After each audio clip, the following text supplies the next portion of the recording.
Komunikimet në platformat e koduara Sky dhe EncroChat zbuluan një rrjet kompani shqiptare, të cilat dyshohet se kanë kryer pastrimin e parave të klanit Çopja, të akuzuar për trafikimin e sasive të mëdha të kokainës nga Amerika Latine drejt Shqipërisë.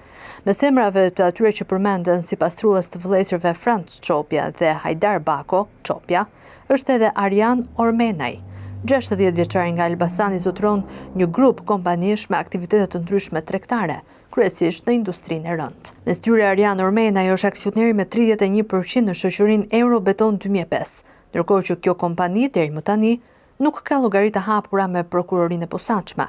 Ajo u bë subjekt i sekuestrimeve nga Prokuroria e Tiranës. Në fokus është veprimtaria e administratorit shtetesit italian Giovanni Battista Telesca, djali i aksionerit kryesor të kompanisë Pietro Telesca. Gjithçka nisi nga një dyshim për mashtrim, një gol rreth 1 milion euro që Eurobeton 2005 i ka bërë një shoqërie tjetër. Ajo që dukej si një mosmarrëveshje civile përfundoi në dyert e prokurorisë si një rast i dyshuar pastrimi parash. Kësaj radhe, jo për paratë të Çopjave, por për një skem shmangje taksash në vlera të konsiderueshme. Të paktën këtë dyshon prokurori Bledar Valikaj, i cili po udhëheq hetimet.